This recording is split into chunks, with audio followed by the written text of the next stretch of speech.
Okay, one of the games I'm delighted to see here on the E3 show floor is Batman Arkham Origins. I'm joined here by Eric. Eric, thanks very much indeed for talking to us today. Thanks for having me. Okay. Gotta ask firstly, what are you guys showing on the show floor?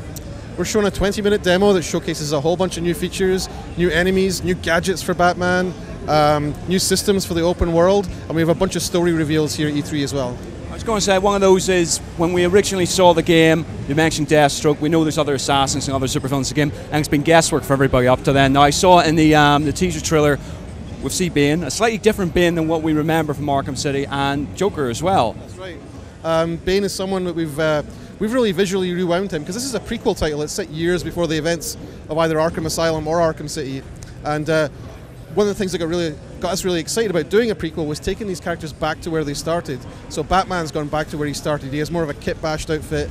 He's at this point in the storyline, he's a little bit more arrogant, a little bit more cocky, because he's just been fighting the mob so far. So the level of competition that he's facing tonight is a big step up, and it's kind of a challenge for him.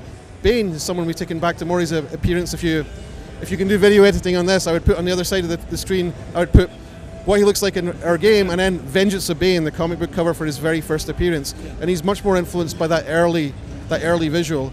We know where these guys will get to, but part of the story of Batman Arkham Origins, part of the appeal of it, is we see them starting to get there. We see where they came from, and then that transition. It's actually an interesting thing. I mean, the whole focal point of this is Batman as Bruce Wayne's transition from a vigilante into a fully fledged superhero, I suppose. But with the villains as well, I mean, yeah, you've got to do something that would interest and surprise the player, even though you and us know exactly where that end point is. I mean, how's that been for you guys, trying to decide what their stories will be? Well, it's been a really exciting game overall. I mean, we have this great legacy from the Rocksteady titles. That's something that's very important to us to live up to. We want to get the great gameplay of the game, and we also think story is really important. And Rocksteady's stories were very, very strong.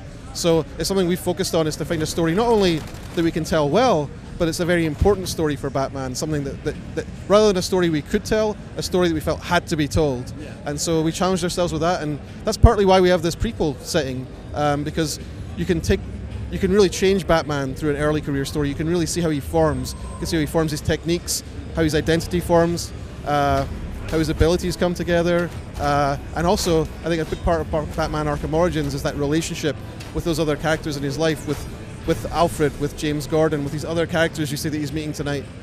I'm going to say that sort of learning experience, and learning experiences make mistakes and stuff like that, but obviously enough I assume that would come across more in storyline rather than gameplay, because you want to continue to have that fluid combat system and such in it. Oh, absolutely. The Batman in our game is very, very competent. He's he's a master martial artist, he's a great detective, and he has this great suite of gadgets which really kind of push his abilities up and over the top.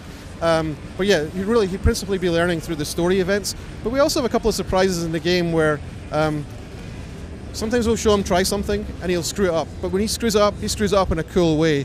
For example, one interrogation we have in the game, when he's interrogating someone and he's trying to get this information out of them, he goes too far and he chokes the guy out. The next time he interrogates someone, he doesn't push it that far, so he learns. He's learning from his mistakes. He's not tripping over his cape, he's not trying to use a gadget and then drops on the floor, he's not firing his grapnel gun and it explodes. That's not the sort of failures that we have in this game. It's more like he tries to take someone rather than taking them alive. He's taking them and keeping them conscious. He scares them so much he knocks them out, or he hits them so hard he sends the guy to the hospital. Gadgets. Can you sort of elaborate on what gadgets you're showing here today? Anything new for us? Yep.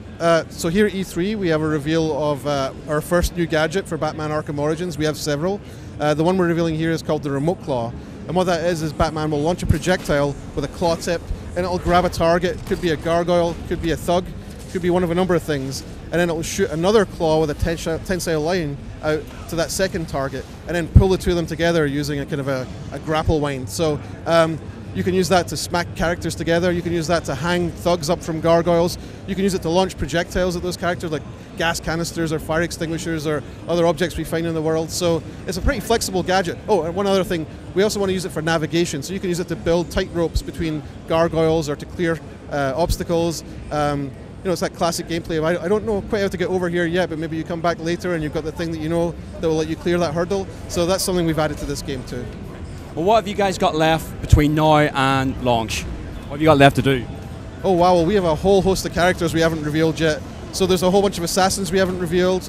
We have a whole bunch of most wanted characters. We've revealed the first of our most wanted characters here at E3, which is Anarchy, the anti-corporate, anti-government he's an anti-villain too. He's a guy who's classed as a villain, but he really is trying to do a good thing.